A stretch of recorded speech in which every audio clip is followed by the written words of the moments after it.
우리는 매일같이 오이를 봅니다. 마트에서도 식당에서도 집 냉장고에서도 오이는 늘 당연하게 존재합니다. 그런데 이상하게도 오이에 대해서는 늘 이런 말이 따라다닙니다. 영양가 없잖아. 다이어트용 물이지. 몸 차게 해서 안 좋아. 정말 그럴까요? 오늘은 너무 흔해서 제대로 평가받지 못한 채소, 오이에 대해 우리가 오해하고 있던 이야기들과 그 뒤에 숨은 진짜 사실을 하나씩 짚어보려 합니다. 첫 번째 오해. 오이는 물 말고는 남는 게 없다. 가장 흔한 말입니다. 오이는 95%가 물이라는 이야기. 그래서 먹어도 의미 없다는 평가까지 따라옵니다. 하지만 여기서 중요한 질문 하나가 빠져 있습니다. 물은 정말 쓸모없는 영양일까? 사실 인체에서 가장 부족해지기 쉬운 것이 바로 수분입니다. 특히 여름철 땀을 많이 흘릴 때 우리는 갈증을 느끼기 전에 이미 몸속 수분이 줄어들기 시작합니다. 이때 오이처럼 씹으면서 자연스럽게 수분을 보충할 수 있는 음식은 생각보다 큰 역할을 합니다. 게다가 오이에는 비타민 K, 비타민 C, 칼륨, 플라보노이드 같은 항산화 성분이 들어 있습니다. 특히 비타민 K는 혈액 응고와 뼈 건강에 관여하고 칼륨은 나트륨 배출을 도와 부종 완화와 혈압 조절에 도움을 줍니다. 즉, 오이는 영양이 없는 채소가 아니라 과하지 않지만 필요한 영양을 가진 채소입니다. 우리는 흔히 영양이 많아야 좋은 음식이라고 생각하지만 몸에는 때로 부담을 주지 않는 음식이 더 필요할 때도 있습니다. 오이는 바로 그런 역할을 합니다. 두 번째 오해. 오이는 다이어트에 무조건 좋다? 다이어트를 시작하면 가장 먼저 떠오르는 음식 중 하나가 오이입니다. 칼로리가 낮고 씹는 맛이 있고 왠지 먹으면 살이 빠질 것 같은 이미지. 하지만 여기엔 아주 중요한 전제가 빠져 있습니다. 오이는 혼자 있을 때 문제가 됩니다. 오이는 탄수화물도 거의 없고 단백질도 거의 없고 지방은 말할 것도 없습니다. 그래서 오이만 먹으면 처음엔 배가 찬 것 같지만 금방 허기가 찾아옵니다. 이 상태가 반복되면 혈당이 불안정해지고 집중력이 떨어지고 결국 폭식으로 이어질 가능성이 커집니다. 그래서 오이는 다이어트의 주인공이 아니라 조연일 때 가장 빛납니다. 단백질 음식 옆에 있을 때 오이는 포만감을 늘리고 식사 속도를 늦춰주며 전체 식단의 균형을 맞춰줍니다. 세 번째 오해. 오이는 몸을 차게 해서 건강에 나쁘다? 특히 어른들 사이에서 많이 듣는 말입니다. 오이 많이 먹으면 배탈 난다. 속 찬 사람은 오이 피해야 한다. 이 말에도 일정 부분은 사실이 있습니다. 오이는 한의학적으로 실제로 찬 성질을 가진 음식입니다. 그래서 열을 식히는 작용을 합니다. 문제는 이걸 무조건 나쁘다로 해석하는 데 있습니다. 몸에 열이 많고 얼굴이 잘 달아오르고 부종이 잘 생기는 사람에게 오이는 오히려 도움이 됩니다. 반대로 손발이 차고 소화력이 약하고 설사를 자주 하는 사람이라면 오이를 생으로 많이 먹는 건 부담이 될 수 있습니다. 하지만 해결 방법은 오이를 끊는 게 아닙니다. 소금에 살짝 절이거나 볶아서 먹거나 따뜻한 음식과 함께 먹는 것, 이렇게 조절하면 오이는 차가운 음식이 아니라 부담 없는 채소가 됩니다. 결국 문제는 오이가 아니라 먹는 방식과 내 몸 상태입니다. 오이는 너무 흔합니다. 그래서 우리는 오이를 대단한 음식으로도 위험한 음식으로도 보지 않고 아무 생각 없이 판단해 왔습니다. 하지만 음식은 좋고 나쁨으로 나뉘는 게 아니라 상황과 조합에 따라 달라지는 것입니다. 오이를 30일 동안 먹으면 혹시 이런 생각 해본 적 있으신가요? 오이를 30일 동안 꾸준히 먹었을 때 우리 몸에서 실제로 나타날 수 있는 변화를 시간의 흐름에 따라 이야기해 보겠습니다. 처음 일주일 동안 가장 먼저 느껴지는 변화는 속이 가볍다는 느낌입니다. 오이는 95% 이상이 수분입니다. 하지만 그냥 물과는 다릅니다. 씹어서 먹는 수분은 이와 장을 천천히 자극하고 체내 흡수 속도가 완만합니다. 그래서 소변량이 조금 늘어나고 아침에 얼굴 붓기가 덜하고 다리가 무겁지 않게 느껴질 수 있습니다. 특히 평소 짜게 먹는 편이거나 외식이 잦은 사람이라면 이 변화가 더 뚜렷합니다. 이 시기에는 살이 빠졌다기보다는 몸에 쌓여 있던 수분과 나트륨이 빠지는 단계라고 보는 게 맞습니다. 2주차에 접어들면 장 쪽에서 변화를 느끼는 사람이 많아집니다. 오이에는 식이섬유가 아주 많지는 않지만 장을 자극하지 않는 부드러운 섬유, 장 점막에 부담을 주지 않는 수분이 함께 들어 있습니다. 그래서 변이 딱딱하지 않게 나오고 배에 가스가 차는 느낌이 줄고 식사 후 더부룩함이 완화될 수 있습니다. 다만 주의할 점도 있습니다. 이 시기에 오이를 차갑게 많이 단독으로 먹으면 속이 냉한 사람은 복부 팽만이나 묽은 변이 생길 수 있습니다. 그래서 2단계에서는 식사와 함께 단백질 옆에 너무 차갑지 않게 먹는 것이 중요합니다. 3주차부터는 겉으로 드러나는 변화가 시작됩니다. 가장 흔한 반응은 피부가 덜 푸석하다는 느낌입니다. 오이는 비타민 C와 항산화 성분을 소량이지만 꾸준히 공급하고 무엇보다 피부 수분 유지에 영향을 줍니다. 이 시기에 나타날 수 있는 변화는 세안 후 당김 감소, 오후에 얼굴이 덜 칙칙함, 잔 트러블 빈도 감소. 물론 오이 하나로 피부가 좋아지는 건 아닙니다. 하지만 물을 잘 마시지 않던 사람이 오이를 통해 수분 섭취가 늘어나면 피부는 가장 먼저 반응합니다. 또 하나, 이 시기에는 피로 회복이 조금 수월해졌다고 느끼는 사람도 있습니다. 칼륨과 수분이 근육의 긴장을 완화하고 몸의 열 균형을 도와주기 때문입니다. 마지막 4주차, 한 달이 가까워지면 눈에 띄는 극적인 변화보다는 생활 습관의 변화가 나타납니다. 오이를 매일 먹는 사람들의 공통점은 이렇습니다. 자극적인 음식이 덜 당긴다.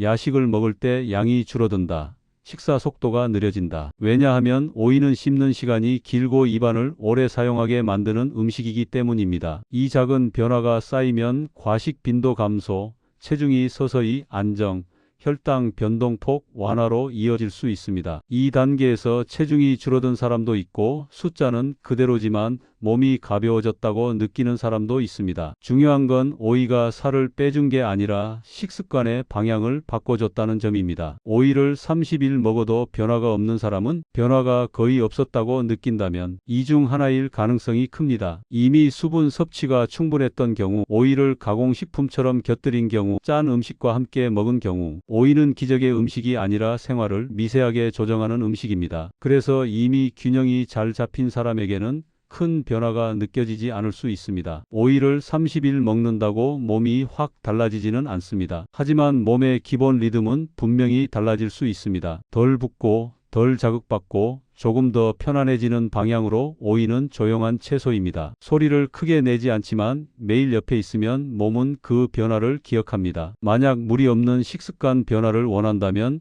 오이는 꽤 좋은 시작점이 될 수 있습니다. 다음은 오이를 그냥 먹는 것보다 같이 먹었을 때 몸의 반응이 달라지는 최고의 궁합, 음식 3가지를 이유와 함께 이야기해 보겠습니다. 첫 번째 궁합, 오이와 달걀. 오이는 수분이 많고 가볍습니다. 반대로 달걀은 단백질과 지방이 균형 잡힌 음식입니다. 이 둘을 같이 먹으면 가장 먼저 달라지는 건 포만감의 질입니다. 오이만 먹으면 배는 찬데 허기는 빨리 찾아옵니다. 하지만 달걀이 함께 들어오면 위에서 머무는 시간이 길어지고 혈당 변화가 완만해집니다. 또 하나 중요한 점, 오이에 들어있는 비타민 K는 지방과 함께 섭취할 때 흡수율이 높아집니다. 달걀 노른자의 지방은 이 흡수를 도와주는 역할을 합니다. 그래서 오이 무침에 삶은 달걀을 곁들이거나 오이 샐러드에 달걀을 추가하면 단순한 다이어트 음식이 아니라 균형 잡힌 한 끼가 됩니다. 이 조합은 아침 식사, 가벼운 저녁, 속이 더부룩할 때 특히 잘 맞습니다. 두 번째 궁합, 오이와 요거트. 이 조합은 세계적으로도 많이 쓰입니다. 오이는 장을 자극하지 않는 수분과 섬유를 제공하고 요거트는 장내 환경을 정리해 줍니다. 둘이 만나면 소화가 한결 편안해지고 가스와 더부룩함이 줄고 장 리듬이 안정됩니다. 특히 오이를 먹고 배가 차거나 속이 냉해지는 느낌이 있는 사람에게 요거트는 완충 역할을 합니다. 요거트의 단백질과 지방이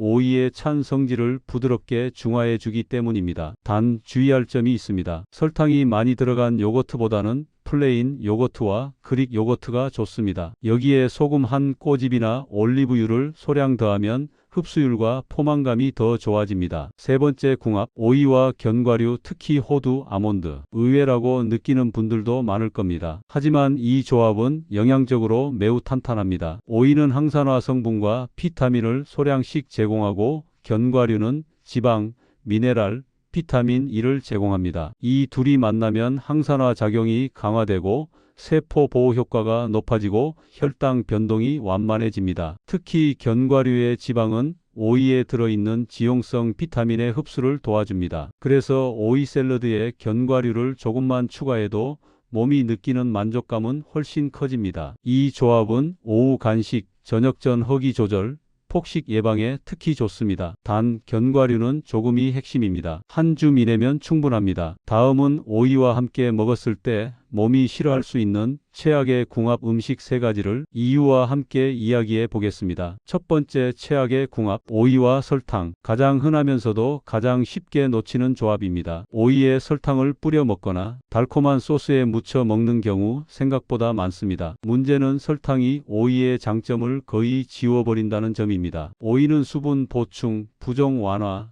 나트륨 배출이라는 역할을 합니다. 하지만 설탕이 들어오면 혈당이 빠르게 오르면서 인슐린 분비가 증가하고 몸은 수분을 붙잡으려는 방향으로 움직입니다. 그 결과 붓기 완화 효과 감소, 갈증 증가, 더 빨리 배고파짐. 특히 다이어트 중에 오이니까 괜찮겠지 하며 설탕을 곁들이면 오히려 역효과가 날 수 있습니다. 오이의 장점은 담백함에 있습니다. 단맛이 강해질수록 그 가치는 줄어듭니다. 두 번째 최악의 궁합, 오이와 튀김류. 치킨, 돈가스, 튀김 옆에 오이가 곁들여져 나오는 경우가 많습니다. 겉으로 보면 기름진 음식을 중화해 줄 것 같지만 몸속에서는 반대의 일이 일어납니다. 튀김류는 소화 시간이 길고 위에 오래 머물며 위산 분비를 많이 필요로 합니다. 이때 오이의 찬 성질과 많은 수분이 들어오면 위산 농도가 희석되고 소화 속도가 느려질 수 있습니다. 그래서 튀김과 오이를 같이 먹으면 속이 더부룩하고 트림이 늘고 복부 팽만감이 생기기 쉽습니다. 특히 위장이 약한 사람이나 야식으로 이 조합을 먹을 경우 불편함이 더 크게 느껴질 수 있습니다. 오이는 기름진 음식을 씻어내는 채소가 아니라 가벼운 음식 옆에서 역할을 하는 채소입니다. 세 번째 최악의 궁합, 오이와 너무 짠 음식. 김치, 젓갈, 짠 양념과 오이를 같이 먹는 경우도 많습니다. 문제는 짠 음식의 나트륨과